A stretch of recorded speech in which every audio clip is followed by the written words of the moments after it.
What's up, everybody? This is episode 62 of Hoops Talk with Dave's Joint. We thank you for everything that you guys have done for us as far as watching this and supporting this. And for those who haven't seen it, go check it out on YouTube, Facebook, and IGTV. But without further ado, we have a very special guest here today. He's a Manhattan native, played at Salle Academy. You guys probably know him from BET. And also coaching at Riverside Church, Dominican College, and now he's the new assistant coach at Lincoln University of Pennsylvania. I give you Mr. Jason Armstrong. Jason, thank you for coming on to share your testimonial. Thanks, Dave. Yo, Dave, I got to put something on that, man, because you keep saying assistant coach. It's not just an assistant coach. It's the associate. The associate. Yeah. You got to put that. I've earned that, man. I've put in too much work for that, man. I've earned that. Yeah, man. So let's get started. So my first question for you is, what is Jason Armstrong's coaching philosophy? It's all about hard work. It's all about dedication, and it's about family. That's what we're about right now. That's our motto. That's what we're about. If you come to play, you play hard, we're going to recruit you at Lincoln. There's no question about it. But you got to be a good student too. Our head coach, Lowery, is very much about academics and our guys graduating. And it was the same thing at Dominican too. Don't get me wrong. The head coach there, Joe Clinton, was about academics too with the kids. Wanting kids to graduate. They weren't just athletes, but they were student athletes. But it goes in the same with both of them as far as academics and making sure that these guys graduate and start life after basketball. Indeed. So my next question for you is, when did basketball begin for you? Wow. So I didn't play basketball until probably going into the summer of my freshman year at LaSalle. I was playing baseball my whole life. I never played basketball. My mother played basketball in college. In high school. She didn't play in college, but she played in high school. My mom played back in the days when they only played half court for women, I should say, for girls. In high school, they only played half court. It was crazy. And so I never got into basketball. She wanted me to get into basketball. I didn't like it. I was all baseball. I had an accident happen one day. I was playing. I was hitting. I was actually pitching, and I didn't have my cup on. I was pitching. The guy hit it right back to me, hit me right, and you know where. Went down. Ended up going to the hospital. I was bleeding for 4 days. It was bleeding blood for 4 days. Didn't have to have surgery or anything, thank God. They were waiting for the swelling to go down. It was crazy. And right after that, I stopped playing basketball, and I stopped playing baseball, and I started playing basketball. I picked up a basketball, and then after that, I was done. And I started playing basketball after that. And it all started at these courts in Central Park that are known as the NBA courts. And that's how it all started for me. That's when I started playing and just picked up the game and just had fun with it and just started watching, just learning and watching and trying to do stuff on the court. So what part of Manhattan are you from, and what's the basketball culture in that borough like? I'm from Uptown Manhattan. I grew up on 104th, 103rd Street at Central Park West, man. I grew up grew up down the block from Douglas Projects. And if you know anything about Douglas, a lot of the guys came out of Douglas that were really good, that I've seen play, And so my style wasn't their style of basketball. You know what I'm saying? Like, they were tough kids, just hard-nosed kids. And that wasn't me because I didn't grow up in the projects. So I had to learn basketball on my own. I had to learn my way of how I wanted to play in my style. I would probably say I was what you would call a stretch four right now. I was a stretch four back then. I was a guy that was left-handed, could shoot the ball, shoot the three. I could shoot it, and then I could also, post you up. That was my style of play. And so I was like that stretch four before stretch four. Mm. So, how old were you when that unfortunate incident went down? So I was in 8th grade. I was going that summer of 8th grade, going into LaSalle. So what was I, like 13, 14, something like that when it happened? And so going into my freshman year at LaSalle. Mm-hmm. And then I started, I tried out for the freshman team, and then, made freshman, and then played JV, played varsity, the whole nine from there. All right. So before we get into LaSalle, now Okay. let's talk about your baseball. Who was your favorite team back in the day, and who was your favorite player? Okay. Favorite team still is New York Yankees. Favorite player of all time is Reggie Jackson. My God. Yes. I'm a Yankees, Yankee Reggie fan Jackson. too. I had two favorite players though. I had Reggie Jackson and Dave Winfield was my two favorite players. They were And both great home run my hitters. mom was a Mets fan. So, I had to like the Mets too. And my favorite player for the Mets was Darryl Strawberry. So, but my favorite team was the Yankees, and still is the Yankees. Who also later became a Yankee. Yeah, that's right. Sure did. I'm sure mom's was probably disappointed when she seen that. Nah, she was all right. She was all right. She went both ways. Like, if the Yankees were in the World Series, she rooted for the Yankees. If the Mets was in the World Series, that's her team. She rooted for them, but she always rooted for the New York team. I'm the same way. I still root for the New York teams regardless. You know what I'm saying? If the Mets are in the World Series, I'm going to support them. The year my mom passed away, which was 2015, that was the year the Mets were in the World Series. I was hoping that they won it because I thought that would have been great for her to see, before she passed away, to see them win the World Series. But unfortunately, they lost that year. But I remember when they got in, she was so happy. I got her a hat.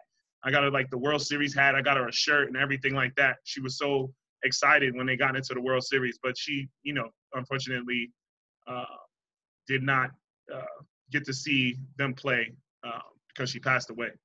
What about in 2000? What about 2000? Let's talk about it. That's when I graduated. That's when I graduated college. I'm talking about the World Series that year. Which team did she root for then? Oh, nah, she rooted for the Mets. I know she was tight when they lost. She rooted for the Mets. There was no question about that. She was rooted for the Mets. Yeah, she was upset they lost. But I rooted for the Yankees. She rooted for the Mets. Yeah, it was crazy. His household was crazy, man. Rest in peace, Mama Massenberg. Thank you, bro. I appreciate that. Yeah. So now, let's move on to basketball. So, yes, sir. What were some of your favorite tournaments that you played in growing up? So, I did a lot of. I was not your tournament kid, right? Okay. I did a lot of playing ball and, like, YMCA, working out and stuff like that. I give props to one of my guys, Sharif Fajardo, who actually played on the Puerto Rican national team, played overseas, played at UTEP, and went to LaSalle. I used to work out with Sharif. Sharif was all about working out. You know what I'm saying? Sharif would go to the gym, lift, work out, play ball. That was his regimen. And I took his regimen where it wasn't playing in tournaments and everything like that, but was working on what he would call, like, your skill set. You know what I'm saying? Things that you need to work on. And so I kind of did the same thing that he did, kind of worked out with him and went to the Y all summer long, worked out, lift, played ball, to get better and work on certain aspects of my game. I wasn't the tournament guy. Like, you know what I'm saying? I played in a couple of tournaments, but I really wasn't the tournament kid, man. I was far from that. I hear that. So what made you decide to go to LaSalle? So the school I wanted to go to was Rice, right? Because Rice was popping back then. Yeah. Everybody went to Rice. My mom would not allow me to go to Rice. So I had to pick and choose between other schools, right? And then I wanted to go to St. Raymond's. And she was like, no, you're not going to St. Raymond's. St. Raymond's too far. So LaSalle, my mother and Sharif Fajardo's mother were really good friends. And Sharif was already at LaSalle. So LaSalle was close. It was like 2 trains to get there. It was close. It was Lower East Side. It was in Manhattan. So, and Sharif was there. So it made sense. My mom was like, well, Sharif is there. You can go there because Sharif is there. So that, honestly, the reason I went to LaSalle was because of Sharif Fajardo. Because he was there, my mom was fine with me going there because she knew he was there and that, basically he could look after me. And if anything ever happened, that was like a big brother, So what what were the other choices? So I had St. Raymond's, LaSalle, Xavier, and I had one other. I can't think, man. Those I know I had 4. And St. Ray's was out of the question because it was too far, because I had to get up early in the morning to go all the way to the Bronx. Xavier was close. And then LaSalle, like I said, and I forget I had one other school. I had one other, I forget what it was. Was it Regis? No, it wasn't Regis. Nah, it wasn't Regis. Dang, I can't think of what it was. I'll come back to that. But It was a Manhattan school, right? It definitely was a Manhattan school. I got into Rice, but like I said, my mom wouldn't let me go to Rice. So it might have been Rice was the other one, but that was out the question. Yeah, my mom wouldn't let me go. My mom said the same thing about St. Ray's. Shout out to St. Ray's, let by you the go? way. Not me, my little brother, because we were choosing schools for my brother. And we actually live in the Bronx. But she felt that Castle Hill was too deep for Kent, for my brother. Right. So we decided Hayes. Okay. Yeah. Hayes is right there. Not a bad school, though. Yeah. Not a bad school. You know, $1,000 cheaper than St. Ray's. And, you know, it's still a great institution. You know, you got Regis Philbin, rest in peace. Martin Scorsese. You know, they got T.J. Porter. He's a young rapper. Waves on Gianni, who's a recent graduate of the school. So, I mean, Hayes they have a great endowment. Elio Velez, the reporter, he's a graduate of Hayes. So, but yeah, let's talk about your freshman year at LaSalle. Like, what was that like? Man, oh my God, that was like, it was crazy. It was my first time in high school. Just the amount of talent that we had my freshman year of guys that came in, the guys that were there were just crazy. I mean, first of all, you got God Shammgod, who was at that time was Shammgod Wells. You had a guy named Mike Roundtree. You had Terrell Cohen. You had Deron Robinson. You had Ron Hamilton. You had Rich Salters. You just had a bevy of kids from Harlem and from Uptown and Brooklyn that could just ball. You know what I'm saying? You had guys that could ball. You had another kid from Brooklyn named Kari Hoyle. We had so much, and we had Lance Bradley from the Lower East Side. We had so much talent my freshman year. That team just had so much talent on it. You know what I'm saying? And rest in peace to Mr. Green. Mr. Green was our head coach at LaSalle my freshman year. Rest in peace to him. I know he passed away a few years ago, and he was our head coach at LaSalle. He was the one that found Joe Keenor. I know, know if you know that. Yeah. So Mr. Green was our freshman coach that year, and we made it all the way to the chip.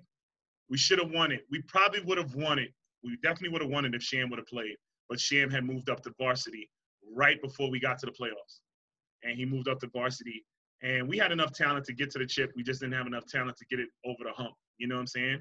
And we ended up losing to St. Francis Prep at the time, which was crazy because the game was in their gym, which I thought was didn't make sense. There was a conflict of interest. Yeah, game was in their gym. The gym was packed with all their people, and we ended up losing to them in the chip. At that time they had a kid named Pat McNamara, big white boy. He was tough, and he gave us fits. He gave us problems that night. He could shoot it inside, outside kid, like 6'5", 6'6". He was tough, and he gave us problems. And so we ended up losing the chip my freshman year. But we had a lot of talent that freshman year. We really did. It was fun. So at that time, what was it like for you? Because I'm pretty sure you went to co-ed schools all your life up until LaSalle. How was that? You know, now you got to go to all-boys school. It was an adjustment, but it was a great adjustment. Dave, I'll be honest with you, I think it was the best thing for me. I think going to an all-boys Catholic school, you stay focused, you know what I'm saying, on school. I was an honors student, was in honors classes, and I stayed focused as far as grades and school is concerned. I think if I had went to a co-ed high school, I think I would have probably lost my mind. You know what I'm saying? With the girls being there and everything and being distracted. And I think that's something that my mom kind of saw. And she was, you know, I think she saw that and was like, no, I think it's best that he goes to all boys school. He can focus on school, focus on basketball. He could just stay focused because you know what? At the end of the day, you still had girls coming to the school because you still had all those Catholic school girls that would come to the school after. And then Right, you have after parties school. and all of that. So you still could see them. It's just that for those couple of hours while you were in school, you just focused on school. And so that Right. was the best thing for me, man. It was. It was the best thing for me. I think I'd have lost my mind. I think I'd have just been unfocused, probably wouldn't have graduated. But because, you know, you focus on school, you're not looking at no girls all day, and you just focus on your work, basketball, you get it done. You know what I'm saying? And, you know, you go to work, go to school, do what you got to do the work, and then come home. And that was it, man. That was it for me. So what was the open gym sessions looking like? Ooh, open gym was crazy, LaSalle. My freshman year was crazy. It was so much talent, like on the JV varsity. There was so many guys that were so good that I had never seen before. So the open gyms were fun. Definitely after school, the open gyms were always fun. Always. Definitely talent. Guys that were just so good. Guys that, you know, guys who were seniors and juniors like Ed Elisma was there, who went to Georgia Tech. I mean, just guys that were tough. You know what I'm saying? I mean, New York basketball at that time, you're talking about this is like 92, 93, 94, 95. This is when New York basketball was at its highest peak. You know what I'm saying? You had guys, you had All-Americans and McDonald's All-Americans probably on every team in New York. You know what I'm saying? All-Americans on every team in New York, or high-level Division I guys on every team in New York. You know, so it was crazy. It was fun. It was a lot of fun. So you made varsity your junior year. Like, Right. how did I it played feel? How did it? So, Go ahead. man, I'm sorry. it felt great. Of course. I mean, as a junior, and you know, you played freshman, you played JV, and now as you know, as a junior, you're playing varsity. You felt great. You know, you accomplished something. You know, it was monumental. You know, for me, I felt great. You know, I was pleased. You know that I had gotten to this point, and now the next thing was to try to secure a scholarship in 2 more years. You had 2 years to do it. Try to secure a scholarship and go play college basketball if this is something that you want to do. Wait. Before we get to the college part, we still gonna we're gonna stay on LaSalle. So, Let's go. what was playing for Bill Aber like? Bill Aber was a tough coach. He was tough, but you know what? He made you earn everything you got. You know, he wasn't easy to deal with, but at the end of the day, he just wanted to try to get the best out of you. And I understand that now, being a coach. You know, back then you're younger, you don't see that. But as you get older and then you start to respect it and you understand where he was coming from. You know, even when I went back, you know, we'll get to it later. I went back and coached LaSalle and sat down and talked to him. You just see, you know, what he was trying to do. You know what I'm saying? He was just trying to get the best out of kids and trying to get kids into schools and, you know, just trying to get kids to graduate and move on and start a life, because he believed also there's life after basketball. You know, not everybody's going to go to college and play ball. So what are you going to do if you don't play ball in college, you know? But we had a great staff, like a great coaching staff with Mr. Aber. So it was fun. It was fun. Had fun. So your junior year, you guys partook in one special game, the snowstorm. I think it was February 1994 to be exact. You guys played Rice. And this is a story that you told me that had it not been for you, Felipe Lopez wouldn't have scored more than Felipe single Lopez digits. had just come back from visiting Kansas, right? If I'm correct. He had just come back from visiting Kansas. We were playing them at LaSalle. We were beating them the whole game. Like, Felipe was just off that night. I think he had like 9 points. He was at 9 points. We should have held them under single digits. Probably would have been the first time ever he had been in single digits.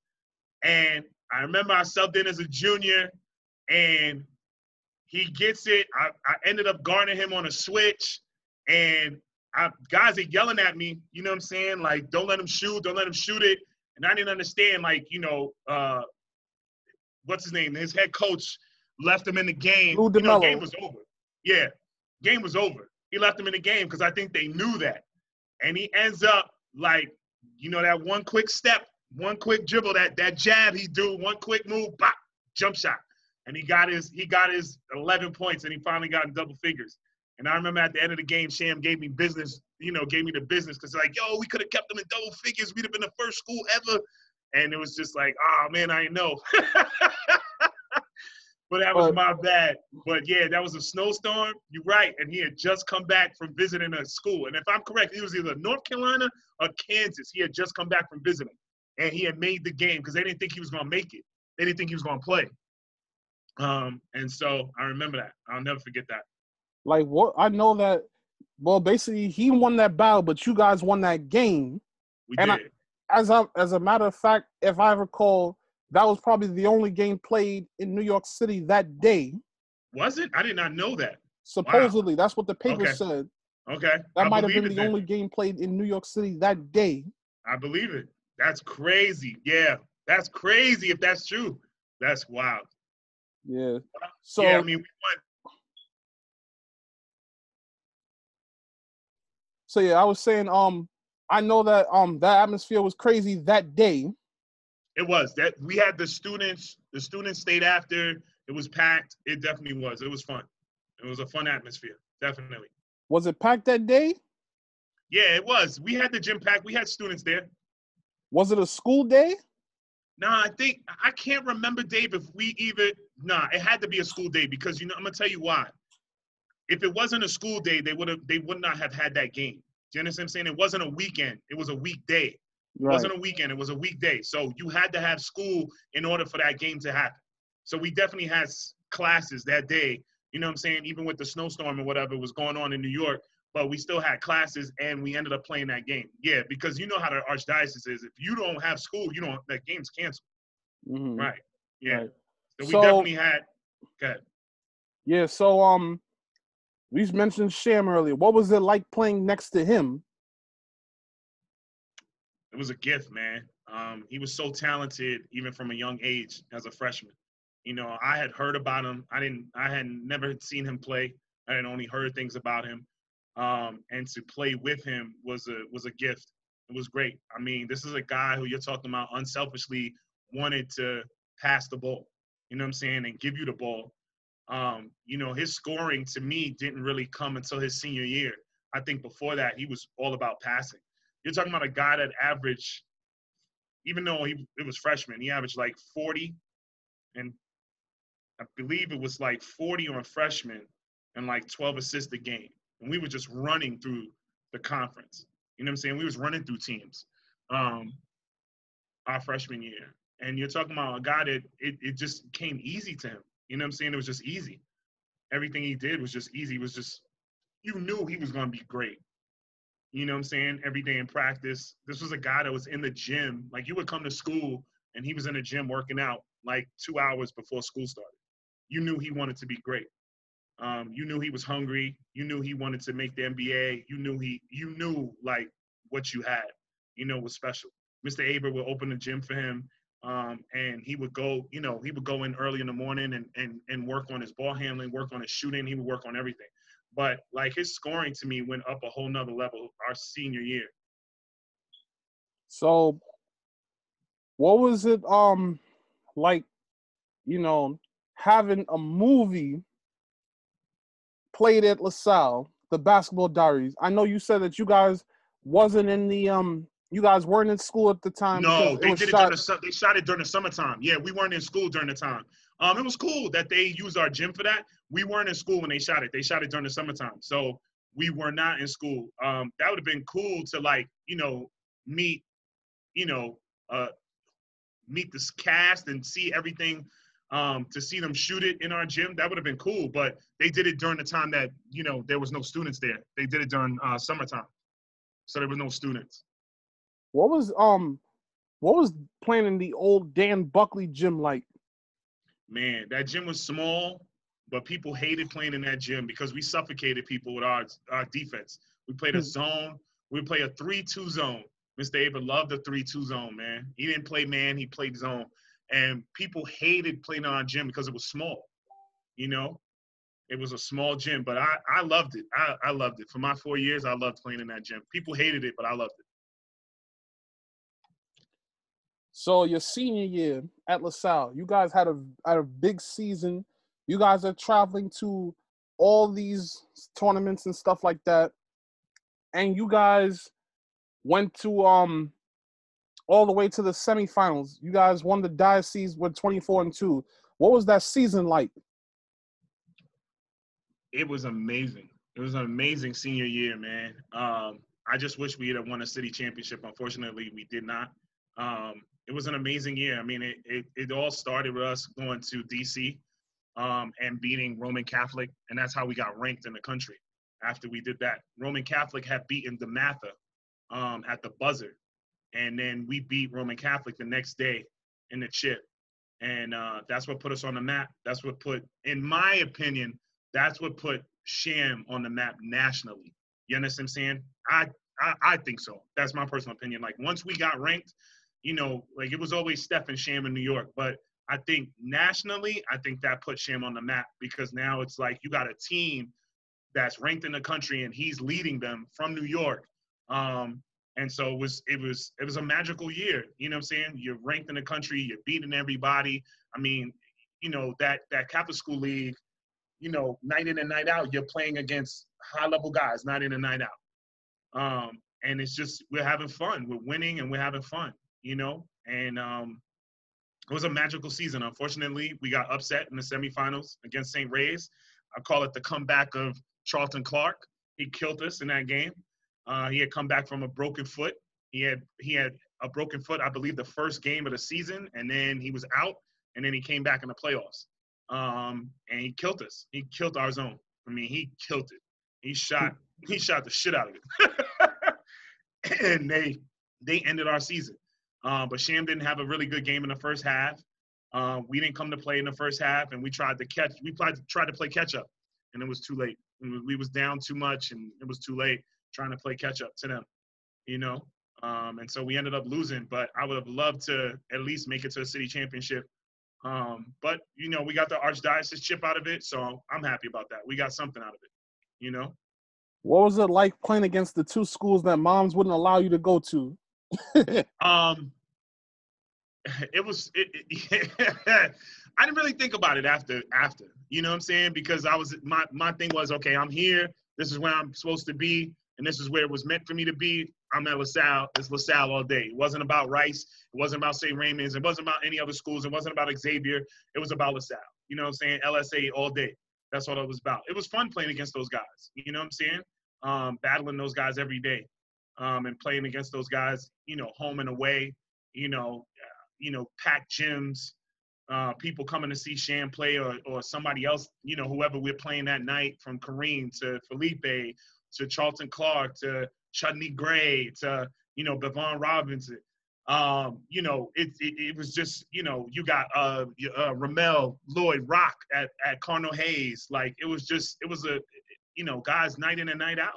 You know what I'm saying? And then you got your Brooklyn guys, all the guys in Brooklyn. So it was fun, man. It was fun. So what was Ron Artest / Metta World Peace like? Because, I mean, you only got to play 1 year with him. No, I played 1 year with him. He was crazy, but you knew he was going to be great. Like, you knew he was. He was a sophomore at the time. I was a senior. He was a sophomore. He, you know, he had talent, but he was immature and young, but that's okay, because you knew, like, you know, he had to mature, you know what I'm saying? But you knew he was talented. Kid was talented. He was tough. Without question, you knew he was going to be something special. It was just dependent on what kind of Ron Artest you was going to get. You know what I'm saying? Could you get the crazy Ron, or you going to get the Ron that works and that plays? You know what I'm saying? Or the Ron that, you know, is a little bit cuckoo for Cocoa Puffs. Mm-hmm.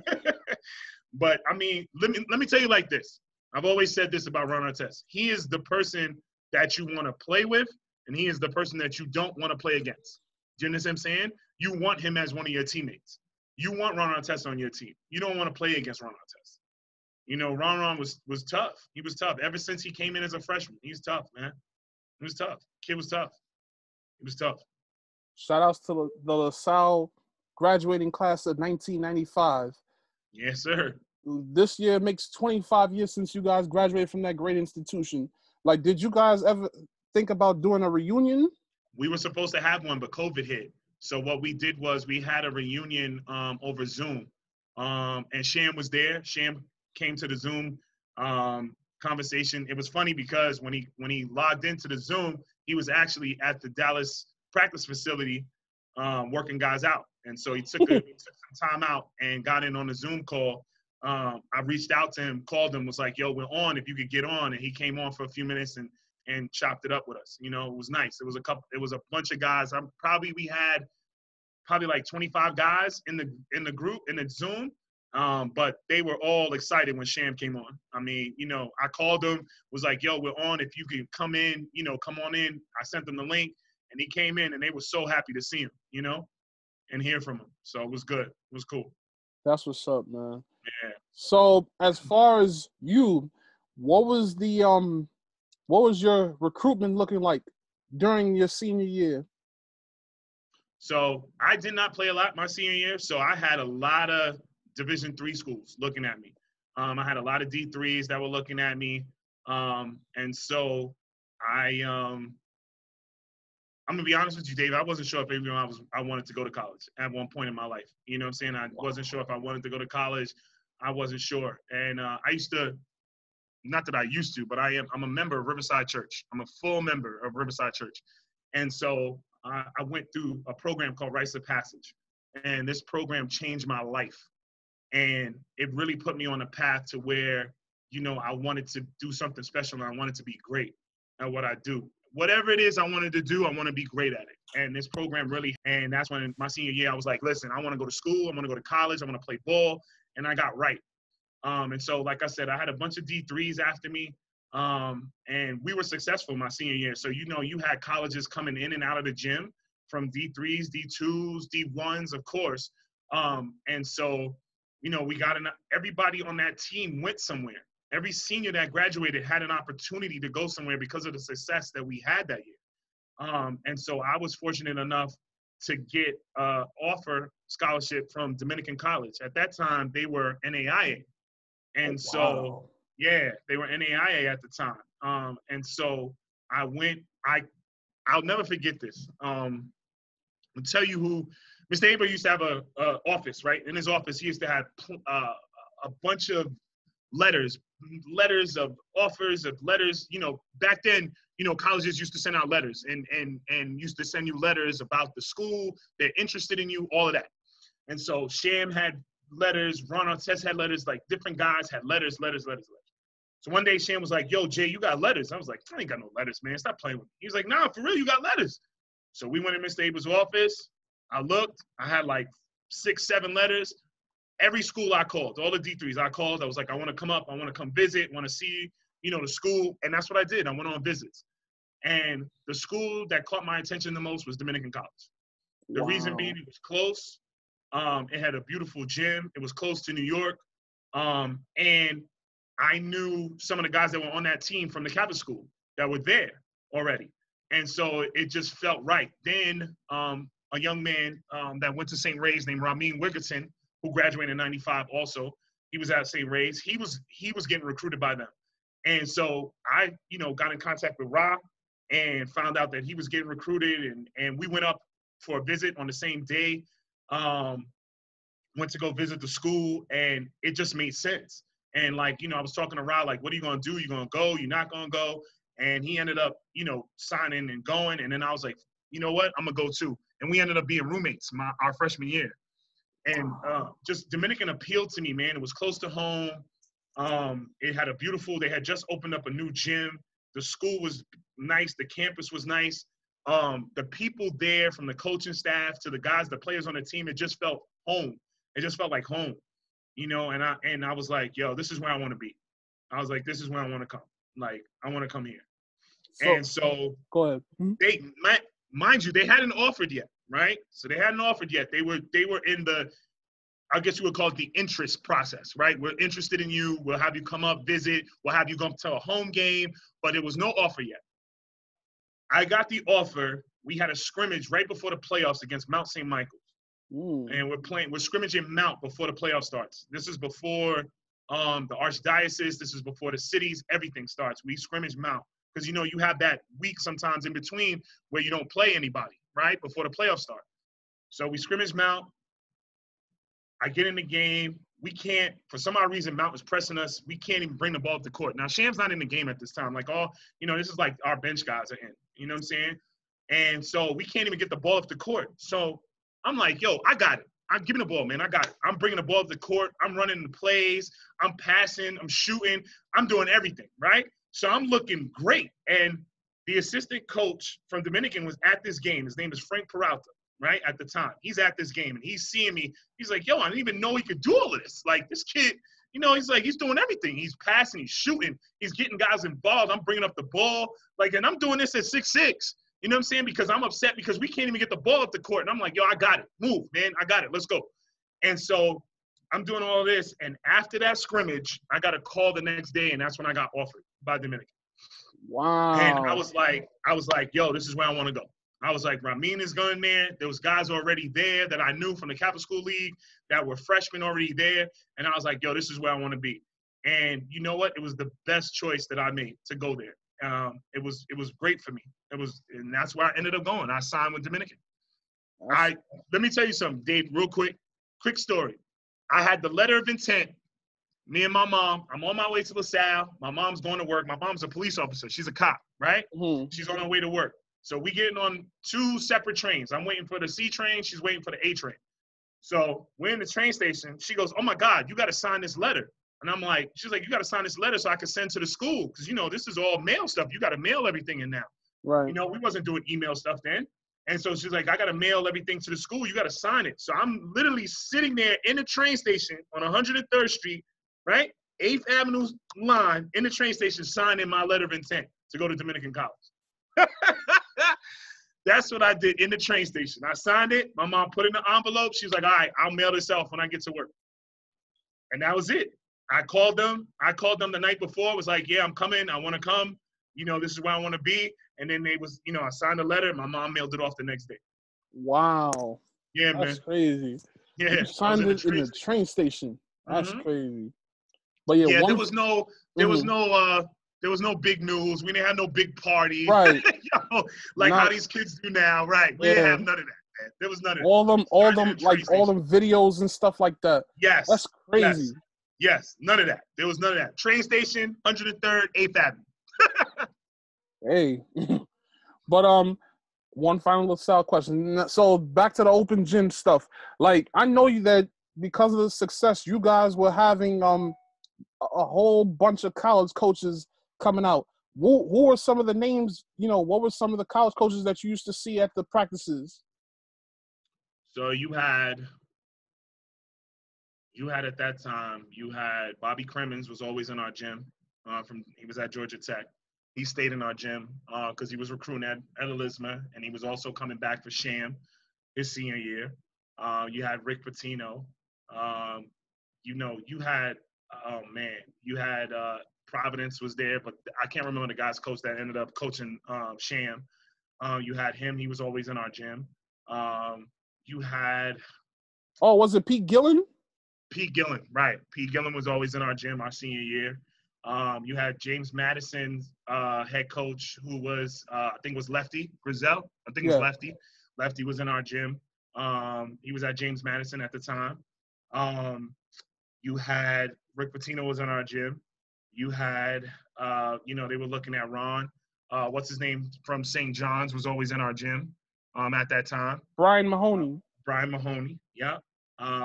He was at LaSalle. I mean, you had a plethora of coaches like Division I, high D1 guys that were always in our gym for our workouts, for our practices to see, the talent that we had at LaSalle. No question about it.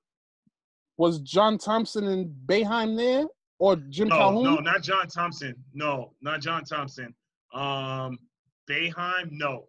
Yes, Boeheim was our senior year. Yes, because Syracuse was recruiting Sham. Yes. Yep. What about Calhoun? No, did not. No, he was not in our gym. No. Coach K or Dean Smith? No Coach K, no Dean Smith. Wow. We didn't have the Coach K type kids in LaSalle.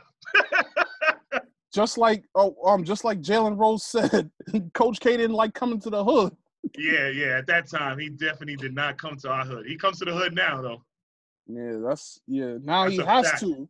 He has to. Yeah. Yes, he does. You are right. He has to now. Back then, I think it was a little different. He wanted a cleaner cut kid. You know what I'm saying? It was different back then. I mean, hands down. You know what I'm saying? But I don't think we had anybody that fit what, Duke was looking for at that time. And I'm a huge Duke fan. That's my favorite college. But I don't think we had anybody at that time that fit the mold that they were looking for back in 95, 94, 95. Yeah. So, let's move on to Dominican. What was your freshman year like? Ooh, freshman year Dominican was eye opener. The speed, the strength of the game was different. It was a lot to get adjusted to for me. I was a skinny kid. I was like 6'6", about like $185, $190 maybe. I was skinny, frail. The speed, the strength, it was a lot to get adjusted to my freshman year.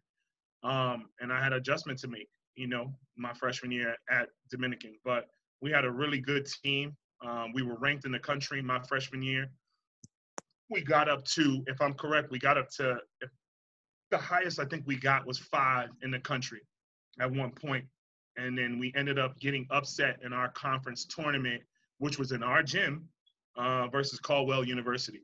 We ended up losing to them in our gym. Wow. And I'll come back to Caldwell later, and you'll see how it's all full circle. We ended up losing to them in the chip. My freshman year was tough, man. It was tough. We should have won it, but we didn't come to play.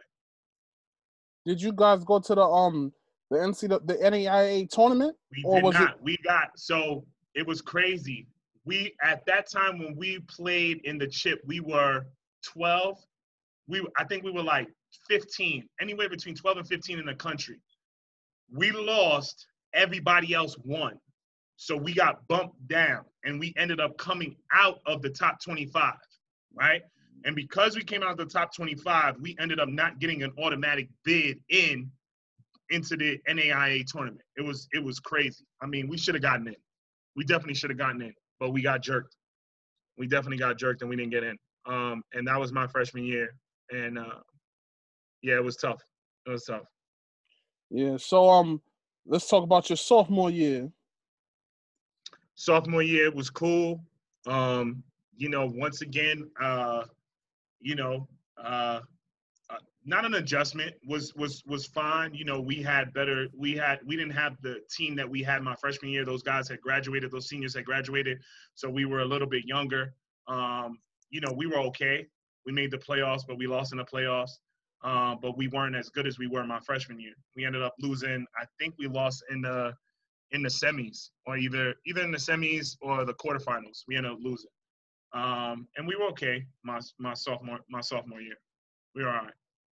So what led you to transfer to UDC? So I've only told this story once, and you're the second person I'm telling this story to. And I'm hoping that whoever listens to this your show listens to this story, because this is an amazing story I'm about to tell you. Okay. And you're going to see how it comes back 360 to my whole life. My senior year, at the end of my sophomore year, I'm going to make this quick. At the end of my sophomore year, you have a meeting with the coaches about what you should work on, what you need to do, right? So he says to me, you got to get stronger. You got to put on some weight. You're too skinny. You got to put on weight. No problem. So that summer, I started taking this stuff called creatine. I don't even know if you know what that is, right? It's illegal. I've heard of it. Right. It's illegal now. Back then, people used to take it. You could take it. I think Mark McGuire used to take it. Sammy Sosa, like it was sold. Like you could go to a GNC and buy it. You know what I'm saying? But now they don't sell it anymore. I don't believe. I could be wrong. Anyway, so I started taking that, and I started working out, lifting, taking creatine, got bigger, right? So I left Dominican weighing 195. I came back to Dominican my junior year weighing 225. But I was solid. Like, I was solid. You know what I'm saying? It was cut. I was strong, big, strong. Now, we become track stars at Dominican, right? So I'm like, wait, we never ran like this before. Now we're running. We're doing nothing but running. Like, we're running miles. And so I'm not hitting the time because I wasn't running all summer. I was getting bigger. And so I got big to where I lost my speed. You know what I'm saying? I got big. I lost the speed. I wasn't working on it. And I tell, this is one thing I tell young kids. If you're going to work out and you're going to lift, make sure you don't lose your speed if you get stronger and bigger. Don't lose your speed. Because if you lose your speed, when you get bigger and stronger, you become a totally different player.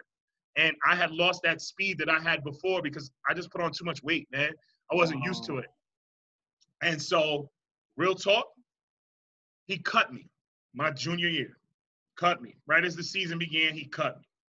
And so he cuts me and he tries to take away my scholarship. And this is the coach I work for now. I love him to death. And this is the true story. So he tries to take away my scholarship. We do a whole, we have a discussion. They put together a board of people to make a decision about should I keep my scholarship. I ended up winning. They took a vote and they voted that I should keep my scholarship. I stayed at Dominican, just went to school, didn't play ball, obviously, and I transferred out. And that's the reason why I transferred. I probably would have never left Dominican and stayed there for 4 years, graduated the whole nine, because I had so much fun there. The guys, to this day, the group of guys that I stayed with, we're in a group chat now to this day. These are like my brothers. You know what I'm saying? These are like my brothers. And like their kids are like, we're like their uncles to their kids. You know what I'm saying? Like that's how tight we are. And we have a group chat now that we text each other in the morning saying, what's up? Love you guys. Miss you guys. Hope you guys are doing well. Family's doing well. This is what we do at Dominican. This is what I do with my little basketball Dominican College crew. Ended up transferring and went to UDC, which is University District of Columbia in DC, and got that job because I was interning for Department of Homeless Services in New York. There was a guy there who knew the coach at UDC, and he was looking for players. He had just gotten rid of his whole entire basketball team, and he had scholarships. And this is Division II, NCAA, D2, and he was looking for players. And so he was like, hey, man, I know a coach that's looking for players. I know you're looking for a school. I got in contact with the coach. He was like, hey, come down to DC. I'm going to have a workout with a bunch of guys that I'm trying to come, bring in. He said, I'd love for you to come down. So me and my mom drove down, rented a car. We drove down to DC and worked out for him. Right after the workout, he offered me a scholarship. There was no question about it. But Dave, let me tell you another quick story. I went to North Carolina Central, right? Worked out for North Carolina Central, went down to one of their workouts. I knew another coach that knew the coach there, went to their workouts. After the workout, coach says to me, hey, man, we don't really got any more scholarships. I could bring you in as a walk-on, and then next year we can give you a scholarship. So I was like, all right, you know what? I may take this because my mom was from North Carolina. My family was from North Carolina. So I'm like, you know what? I think I'll go there. Then the UDC thing opened up, right? Went to UDC. After the workout, immediately offered me a scholarship. And I was like, all right. I called North Carolina Central, was like, hey, coach, you know what? I'm not going to come.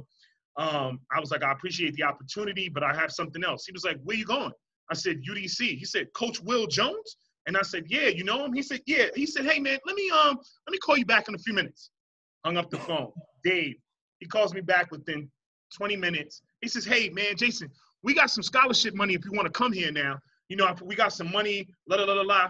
I was like, I got off the phone with him. I was like, yeah, coach, let me, talk to my mom and I'll get back to you.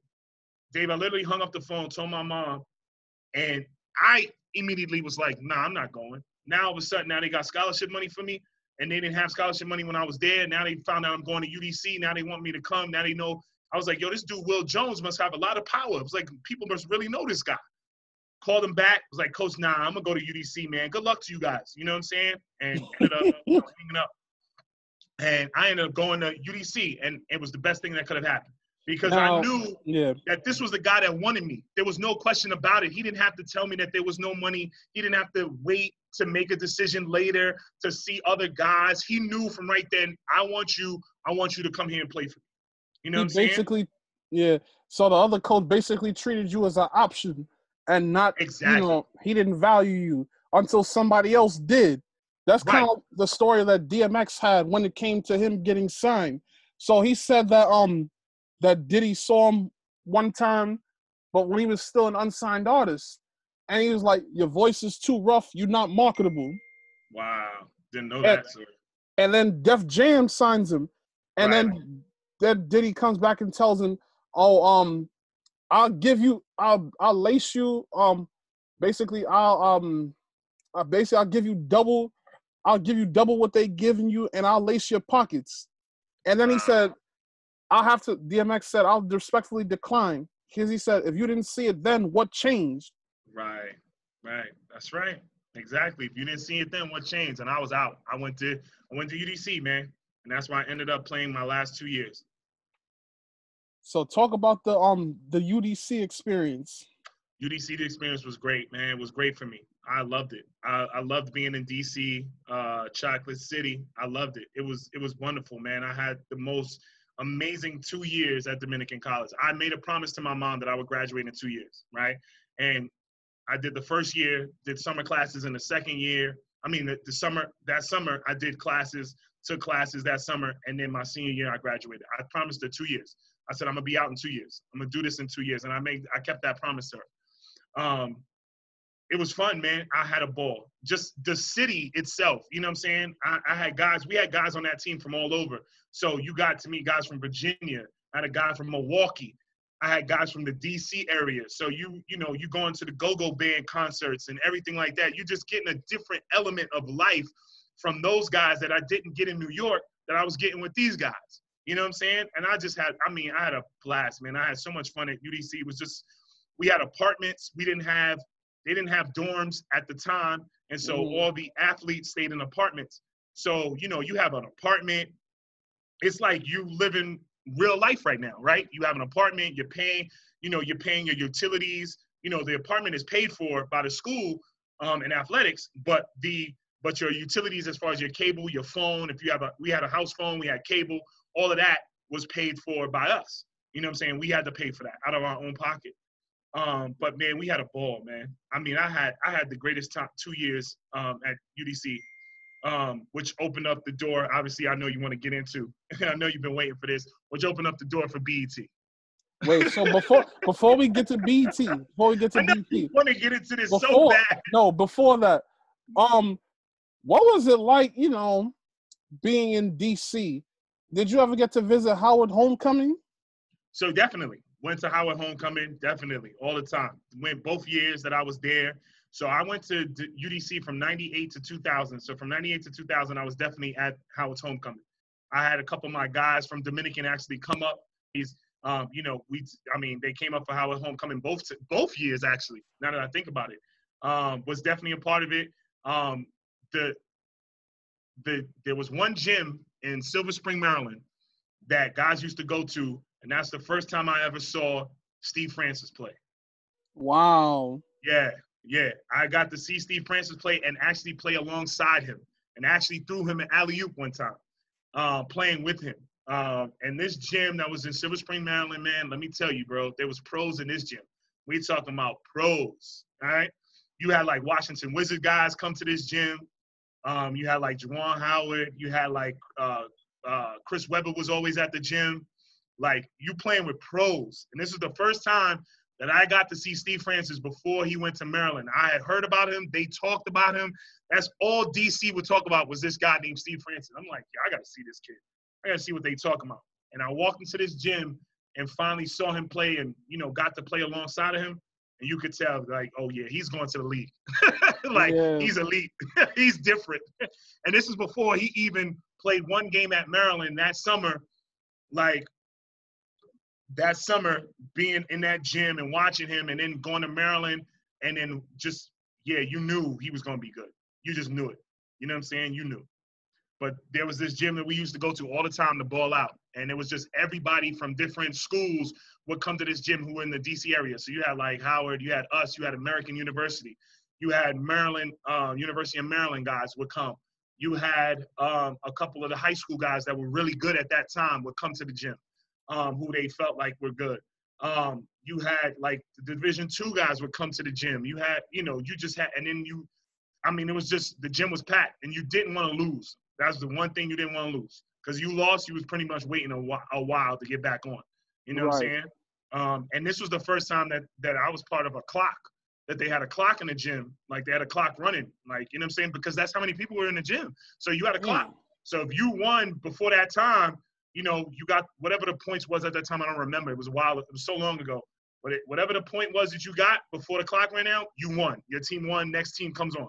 If you didn't and the clock went over, it was that next basket. You know what I'm saying? But that gym was packed all the time, man, full of NBA guys. Rod Strickland used to come in there sometimes. It was just packed. It was crazy, man. It was Spring, tough. Maryland. Yeah, so, yeah. I mean, the DC basketball scene is pretty good, but unlike and New York, this was before Run and Shoot opened. You know what I'm saying? This was way before Run and Shoot opened. You had the dude, the dude they call Prime Objective, who used to be in the gym. Lonnie Harrell, yeah. Right, Lonnie Harrell used to be in that gym. Like, you had guys, I'm telling you, man, it was tough. You had it was crazy. I used to love going in there, just watching, but not even that, but then just get on the court with some of these guys and playing against them. You know what I'm saying? As far as like that, you already answered the question I was gonna have. Like, you saw basically all the teams in the area that you guys had an open run with. Yeah. Even the Georgetown guys, right? Yeah, you had Georgetown guys in there too. Yep, you did. It was crazy. It was dope, man. It was dope. And what I was about to get into is, you know, in New York, we have a whole bunch of tournaments. The DMV area, they have maybe three legit tournaments. Yep. The Kenner League is the one for basically all the college players. Yep. And then you have the 2 street ball tournaments, the Watts League and the Goodman League. Right. The Goodman League has been great, but I feel like, in a way, things have been on the decline because, you know, now they can't get NBA players anymore. So, and that all has to do with Gilbert Arenas. So he used to play at the Goodman League all the time, but then once that injury went down, you know, and in that situation where the Wizards had to pay him millions over all those years, because of him getting hurt, the Wizards shut down him and anybody else in their organization playing it. Yeah, exactly. Okay. So that kind of hurt things for that tournament. You know, it's still good, but it's not what it once was. Right. So yeah. Now let's get into BT. How did that come about?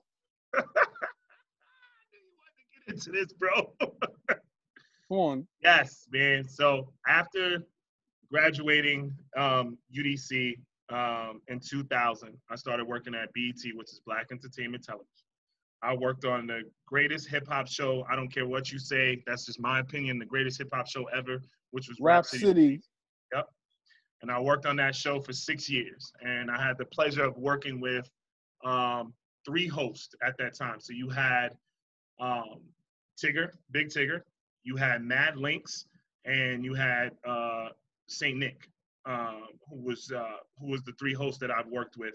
That were the major hosts. Not like you had the guest hosts, but like the major hosts of the shows during that time. And all 3 were different in each own way. You know what I'm saying? But love Tigger, man. I mean, Tigger was the best, yo. I mean, he was just different. He was just the way he approached everything, the way he went about it. And then he also had the respect of different artists when they came. You know what I'm saying? He had their respect. Not to say that these other guys didn't, but it was different when you've been there a long time and you've had that longevity. You know what I'm saying? And guys watch you. And when they watch your show, he just had that respect, man. He worked on it. He worked on his craft as far as rapping in the booth when you used to see him, when he used to have the booth sessions. He worked on his craft and you know, he was good, man. He was really, really good at what he did. Yeah, man. So how was the experience of working for a big time, you know, TV station? Because at one point, BET was up there with MTV, VH1. It was fun. I mean, I grew as a person working there. I learned so much working there for 6 years. I grew as a person, you know. BT it's a gift and a curse. And I don't mean that in a bad way. You know, the gift is that you get to wake up every day and enjoy the job that you have, right? And you get up to wake up every day and meet artists that you've seen on TV, and you actually get to speak to them face to face and work with them every day. The curse about it is that for me, I can't speak about nobody else, but for me, I became a different person. I became arrogant. I became cocky working at BET. It changed me. It did. It really did, because I felt I was kind of like better than you. You know what I'm saying? Because I'm on BET, I'm working on Rap City. Then when you had the Real Big Tigger situation happen, and I know you want to talk about that, when you had the Real Big Tigger situation happen, for everybody that doesn't know, I was on the show. I was the one with the suit on that used to wear the Tigger suit. the real big Tigger, the one with the suit on, that was me. When that started happening and that started taking off for me, yo, Dave, when I tell you, it changed my life, but it made me a different person, man. I became somebody I shouldn't have been. You know what I'm saying? It just made me real cocky and arrogant. You know, it definitely made me a different person, man. Like, that's why I always said it was a gift and a curse working at BET. It definitely was. So what made you want to step away from BET in 2006? So I had an argument with a young gentleman who I will not say his name because I don't even want to give this dude any props. That's fine. I had an argument with this young man. We argued, and we both ended up getting fired, right? We both ended up getting fired because we were about to fight in the office. Like, and we're talking about people in the office got scared, I will not give any love to this dude, his name. And I know he talks about me all the time on his little podcast and his little shows. And so we ended up getting fired, man. We both ended up getting fired because we were about to fight in the office. And that was my reason. And this is the first time I'm telling this, and I'm telling my truth. You know, like, I can only do that. You know what I'm saying? I ended up leaving BET. And immediately as I left BET, I went right into coaching. And I started working at Riverside under Mark Jerome at Riverside. And Mark Jerome was the head of the Riverside Hawks at the time. And I started coaching there, was volunteering my time, didn't get paid, never got paid at Riverside, never got paid for coaching. You know, just gave my service, my time. And that's how coaching all started for me, man. You know, from doing entertainment to doing TV, right into coaching.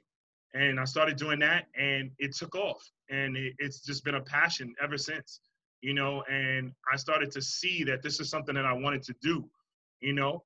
And I enjoyed coaching kids, watching kids get better, watching kids grow. And then not only that, the element of when the kids come back and they say to you, "Thanks, coach, for what you did for me.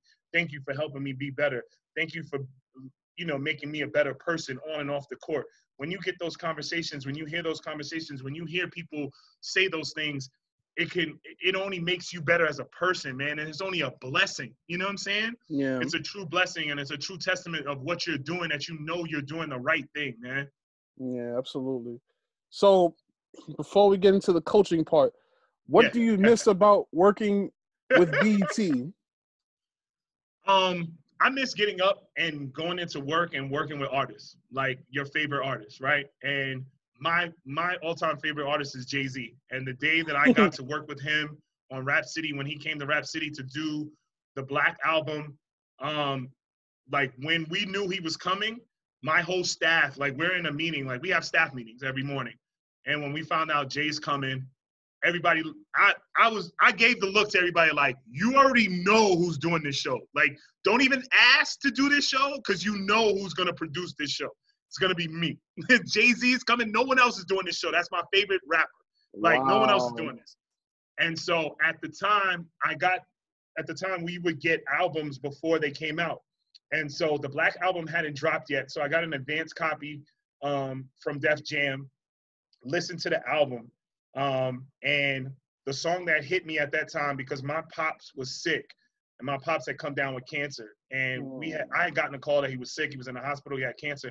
I didn't want to go see him. I didn't really care. My pops wasn't around during my life. It was always my mom. My pops wasn't around, so I didn't really care. And I was like, yeah, I'm not going to see him. I was like, whatever, man. Like, I don't really want to go see him.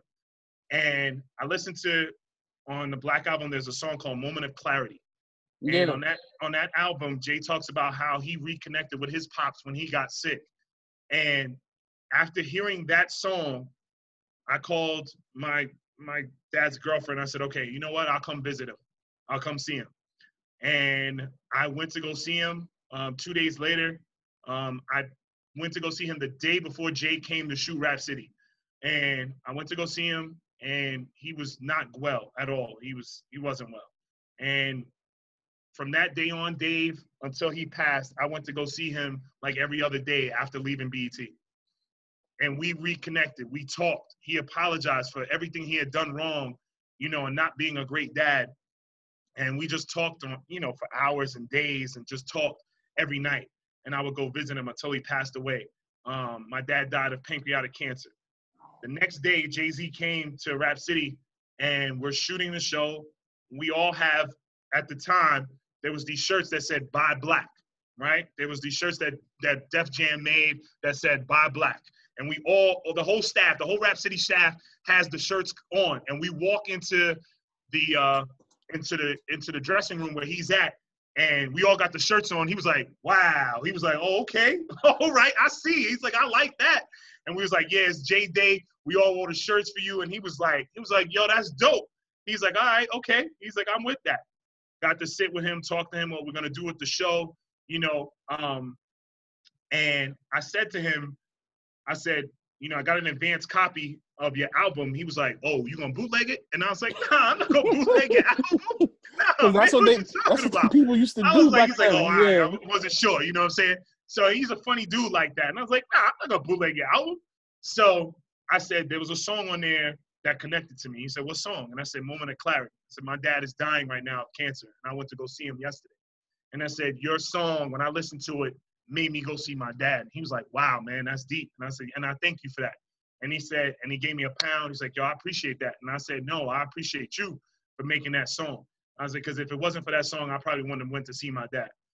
And when we shot the show, there's a segment, if anybody ever watches Rap City, that show, there's a segment in the show where he talks about, he said, I make music to help people, right? And I make music that people can relate to.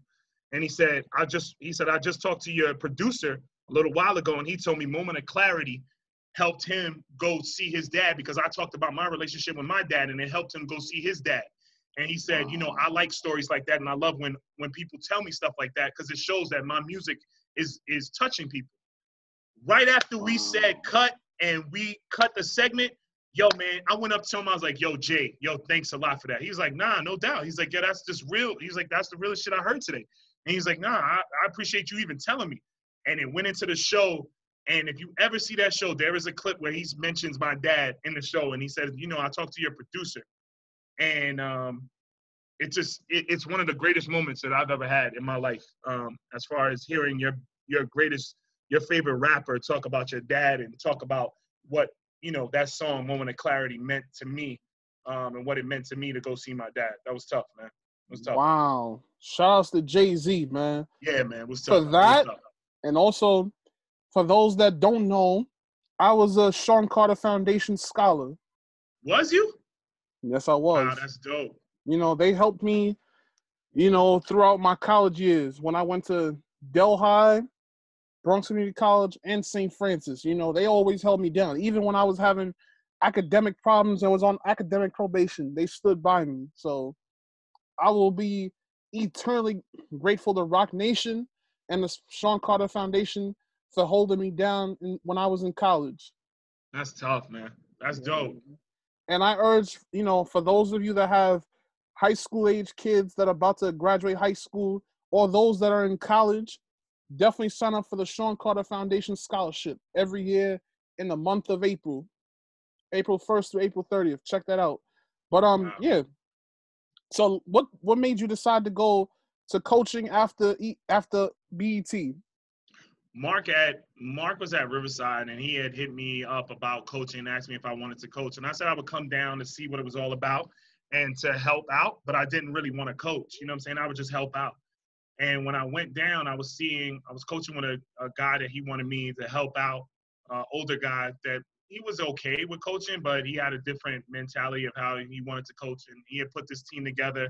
And so I was helping him, like being his assistant, but like kind of just helping him a little bit, not too much. You know what I'm saying? I wasn't going to be around. I was just helping out wherever Mark needed me. You know what I'm saying? And so the guy ended up leaving, right? Before we started tournaments. He ends up leaving and he goes to the Rockland Rockets, because the Rockland Rockets, at that time, he lived in Rockland, and I think the Rockland Rockets were paying coaches. So he ended up leaving, of course, Riverside, because they're paying. So I might as well go to Rockland, because they're paying. So he ended up leaving, going to the Rockland Rockets. So now they're stuck. Mark's stuck. He don't know what to do. What am I going to do? I don't have a coach. He said, "Jay, I need you to coach this team." So I ended up coaching this team. I had helped put the team together. ended up coaching this team. You know, we played in Gun Hill, we played in Holcomb Rucker, we played in a couple of tournaments out in Queens. And so, you know, we had a short little season.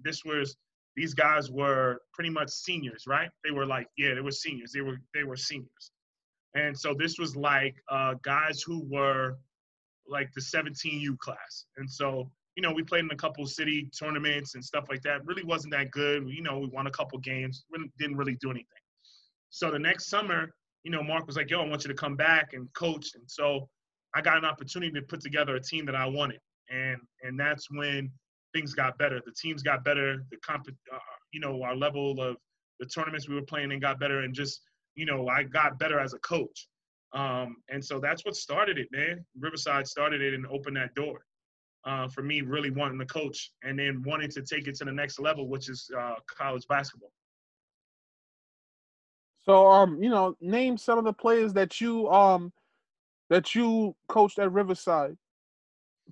All right. So most of the guys that I coached at Riverside were pretty much Division II guys, guys that you may not have heard of. One is off the bat, I could say Jarrell Joy, who's the all-time leading scorer at Salle Academy, right? I have Stephen Cruz, who is now the basketball ops guy at St. Peter's. You got Matt Hall, who was played at Bloomfield College, and we'll get back to Matt Hall in a second.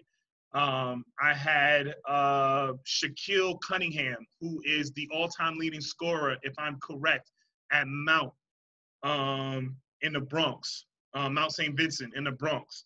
I had Isaiah Holman, who was probably one of the top scorers when he was at, what's the name of the school? John Jay. He was at John Jay. I had Quayshawn Mitchell, who you know, I had a couple of guys that were just Division II and Division III guys. You know, those are the guys off the top that I know. I also had a young man who actually kind of works in the NBA for the Golden State Warriors. He went to Fordham. I just cannot remember his kid's name right now, and it's gonna kill me. And he's probably gonna kill me for not remembering his name. Mm-hmm. And he ended up he played at Fordham Prep, went to Fordham University, played ball for Fordham, and then ended up working for the Golden State Warriors. And he was on the bench like those years that Golden State was winning chips. And I seen him sitting on the bench like, yo, I was like, I can't believe this kid is there. Yo, hold on. I'm gonna tell you something.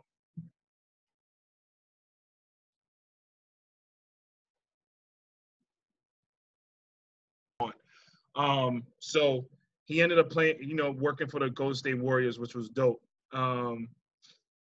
So these are, you know, those are the guys that we had. A lot of Division II and a lot of Division III guys, man, you know, that played for me, that ended up going to school, getting a scholarship, having life after basketball. You know what I'm saying? Those are the guys that, you know, were fun to coach and that are doing something now with themselves. You know what I'm saying? And there's plenty of other guys that I just can't remember off the top. So what was the first school that you coached at? High school? Well, yeah, let's get into LaSalle again. So I went back to LaSalle. So let me say this. I went back to LaSalle and started coaching at LaSalle. That was my first school, was LaSalle Academy. I went back to LaSalle, started coaching at LaSalle. And I did JV. It was the JV head coach for a year. And then I went over, then I got a full-time job. And when I got a full-time job, I couldn't do JV anymore. So I was Al Barbosa's assistant at LaSalle full-time. You know what I'm saying? I was part-time when you're the JV coach, you also assistant on varsity. But now I was full-time with him and just with varsity. And then that's when they hired Jerome Purnell to come in and take over for the JV team. Shout outs to your man. Shout outs to my man Jerome Purnell. Shout out Jerome Purnell, yes sir. That's your left hand man. That's my guy. Nah, it's your right hand man. Nah, my God. Definitely. So you coached at the Uncommon School. Was it the one in Brooklyn? This was after LaSalle. So I went to Uncommon after LaSalle. I started coaching at Uncommon Charter School in Brooklyn. I did that for a year, and then I got into college. After a year, I got into college. before we go into the college part, did they always have 2 gyms? So Uncommon you had the school upstairs and then you had the school downstairs, right? So you have Uncommon and then you have, I forgot what's upstairs, the other school that's upstairs. Achievement First. Right. So you always had, Achievement First, exactly. So you have, Achievement First was upstairs, Uncommon was downstairs. So Uncommon always had the 3 courts, or, which I think are 3 courts in the one gym. You understand what I'm saying? Always had that. We played Achievement First, because they wanted to do that in-house rivalry. We played them, and we beat them. But they weren't that good at the time. Now they're really good. They weren't that good at the time, but now they're tough. And so is Uncommon has gotten better too. And so, I coached there for only 1 year. I was only there for 1 year, so I had fun. Yeah, shout outs to both of those schools. I love that. I love that gym. It's the gym is beautiful. First of all, the school is beautiful. That's one. It is. But the gym. I remember last summer, Nike they brought that was actually one of the sites for New York versus New York. Okay. Yeah. Absolutely beautiful gym. Yeah, man. They could really do some things in that gym. They can, and I think they got the right people there now, because back then when I coached, they didn't want to do anything. They didn't want to rent a gym out to anybody, but now they're open to it because it brings in revenue and money, and then plus they get the publicity of the gym. You know what I'm saying? Right. They need that. Absolutely beautiful. Yeah, it's a beautiful gym, man. Beautiful. Right. Absolutely beautiful gym. Both gyms. You know what I'm saying? Yeah. Because I know that was probably that was actually the first venue where I actually started taking pictures. Okay. That what else going on? I know Chad Babel. Shout outs to Chad Babel. He used to have made hoops camps in there. Okay. Yeah. So. Oh man, Chad. Yeah. Shout outs to Uncommon Charter. But So you went to Bloomfield afterwards. So Bloomfield College opened up because of a young man named Matt Hall. Matt Hall went to Bishop Ford High School. Matt Hall got a scholarship offer to Bloomfield. Bloomfield's coach reached out to me and asked me to be a part of his staff. If it wasn't for Matt Hall, I would not be coaching college basketball at this moment. Wow. I think I met this kid when he was going into his sophomore year at 5-star basketball camp. That's when I met him, okay? Coach Turtle picked him as the #1 pick for the NCAA, right? He was the best kid in camp by far. Matt Hall was the best kid in camp. He was the #1 pick. And I thought the kid was arrogant. When I first met Matt Hall, I thought he was arrogant. I thought, he just was an arrogant kid. I thought he was an asshole. But I was so wrong about this kid. And it wasn't that he was arrogant and an asshole. This kid had something on him, meaning that he had a chip on his shoulder, right? And he wanted to be great and he wanted to be better, and people didn't believe in him, and he felt as though he wasn't getting the recognition that he deserved. And so that's, after talking to him, after coaching him at Riverside, he came and played for me at Riverside. I got to get to know him. And if it wasn't for Matt Hall, I would not be coaching college basketball to this day.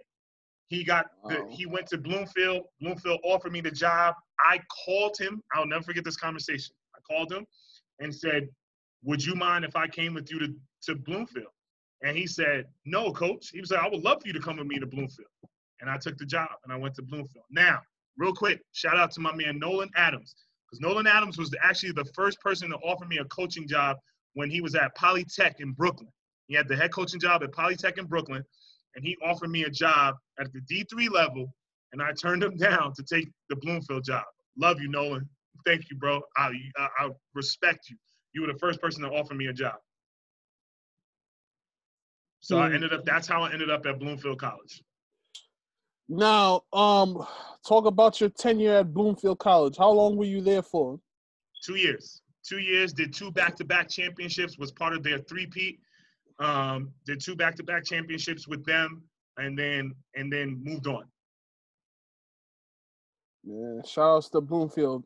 And then, I guess 2013, if I'm not mistaken, you went right back home to Dominican.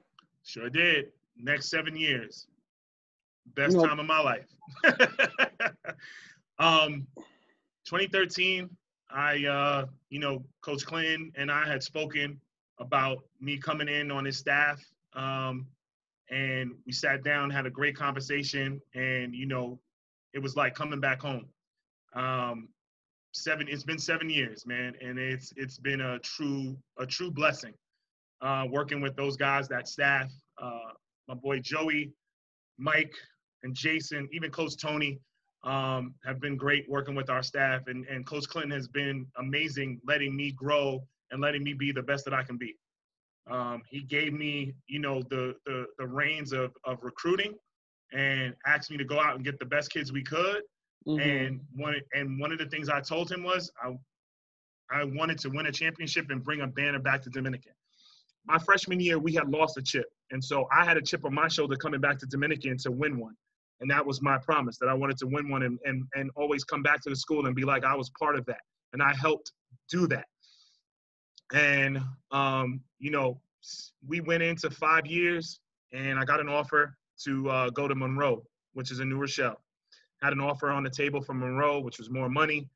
And it didn't sit right with me, Dave, to go. And so today, on this day, August 6th, 2 years ago on this day, I told Coach Clinton that I wanted to come back. I wasn't going to take the job at Monroe, that I was coming back because we had unfinished business. And that was our motto that year, unfinished business. The year before, we had made it to the chip. We had lost in the championship to Bloomfield. And I felt like we had unfinished business and that we were on the verge of something special. And so I came back 2 years ago, right? When we made it to the chip last year for our third time. So we went 4 years in a row, right?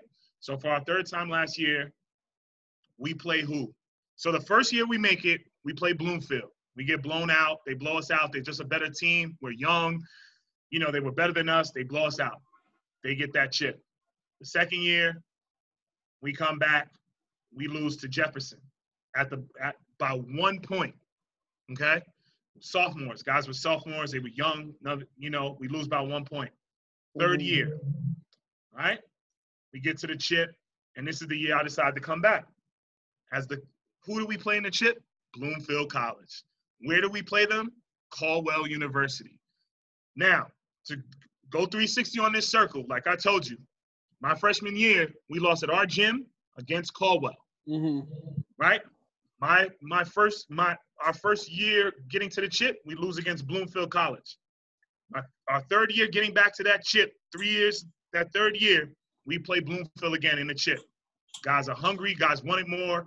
We just wanted more than them, and we come out like gangbusters. You know what I'm saying?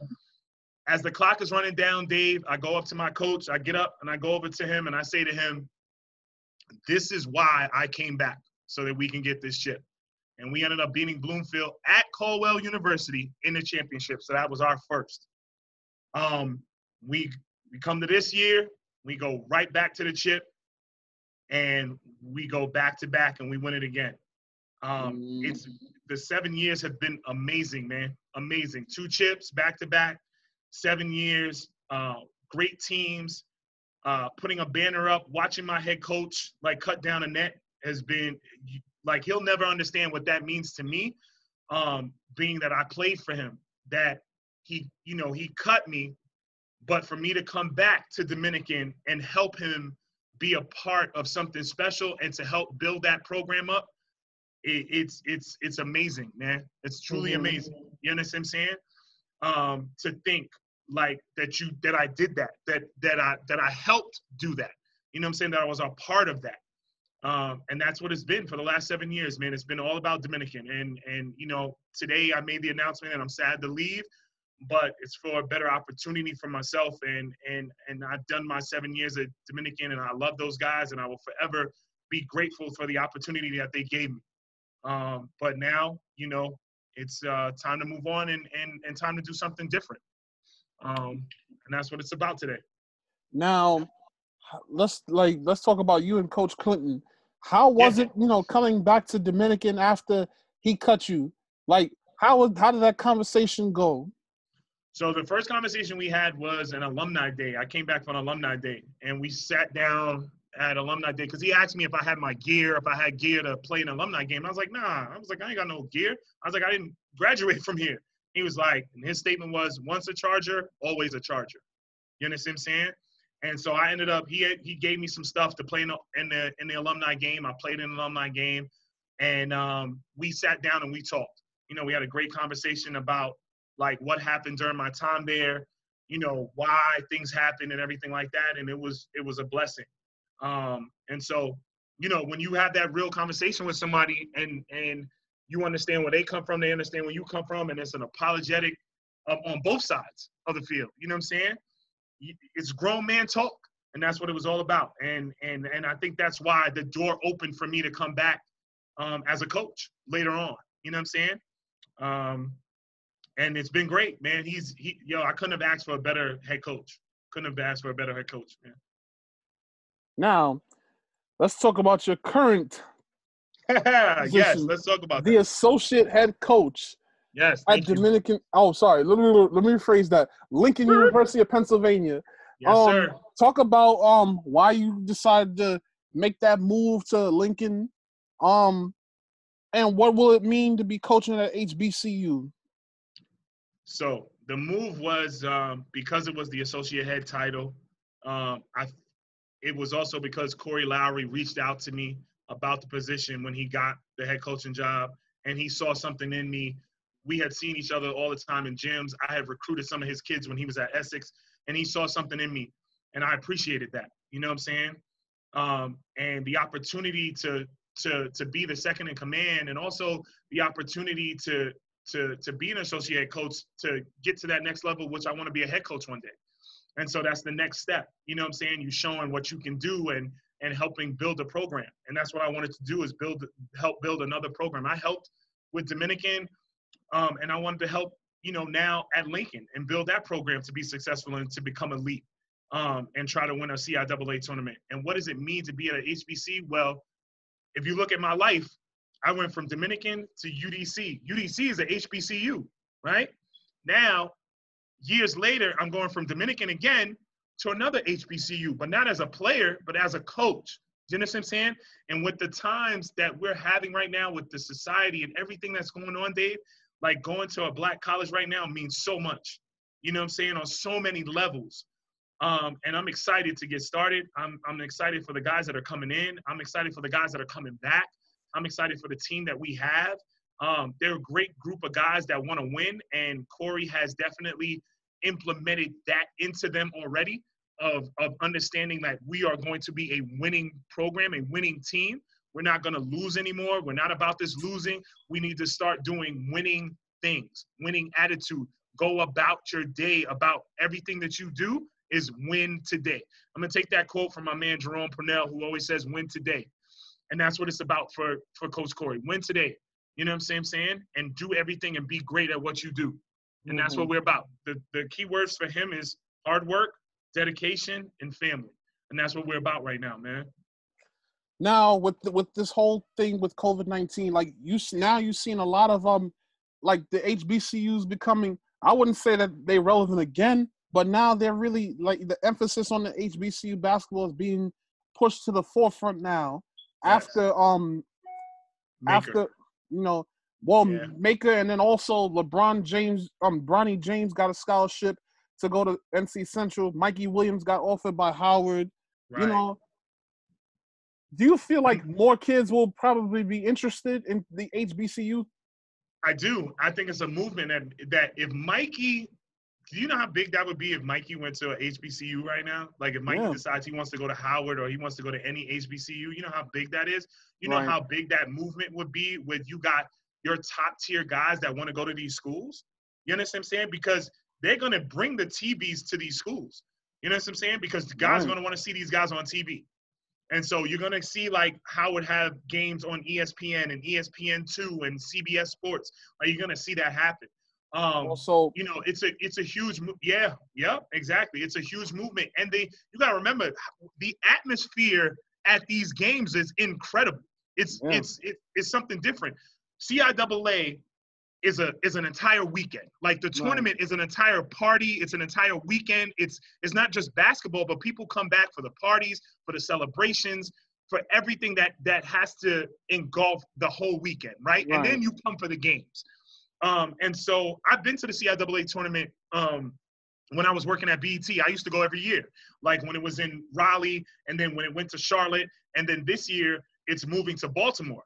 And people make a whole weekend out of it. You know what I'm saying? They go to the parties, people get dressed up for the games. Like you go hard for your team, your alumni for certain schools. You'll have your colors on. Like they go all out. You know, like the CIAA tournament is like sometimes like going to the ACC tournament or the Big East tournament. Like it's you get packed gyms. Yeah. You know? And so I'm looking forward to that atmosphere, man. And I'm looking forward to having like, you know, not too many schools have bands playing in their games, at their games, you know, when the drum line comes on, when the drums, you hear the horns and everything going crazy. You know, oh man, I can't wait. I can't wait for that. Yeah, man. Now that you mentioned the CIAA moving to Baltimore, I want to go now. Hey man, I want to go now. I got you, Dave. I got you. I'm definitely gonna go to the you know what I'm saying? Like I need to embrace more of the black colleges. You know, I recently interviewed Robert Jones from Norfolk State. Okay. You know he went to St. Thomas Aquinas, right? Yes, I did. Yeah. Actually, no. New Paltz. No, he went to St. Thomas Aquinas, bro. You talking about the head coach from Norfolk State. Norfolk State. Yeah. Yeah. He went to Stack. Yeah. Yeah. Did he coach there? No. He played there. He played at Stack. Yeah. Memory serves me correctly. I knew it was New Paltz, but yeah, he played at Stack. He went to Stack. Yeah, man. I mean, the movement is coming. I mean, look what Norfolk did a few years ago when they had on their team that plays in the NBA now. Kyle Quinn. Yeah, right. And look at the run that they had. You know what I'm saying? Like, yeah, man, it's definitely coming, man. It's definitely coming. Yeah, man. So, oh yeah, and then McCord Maker. So, and this is a point that I like to bring out.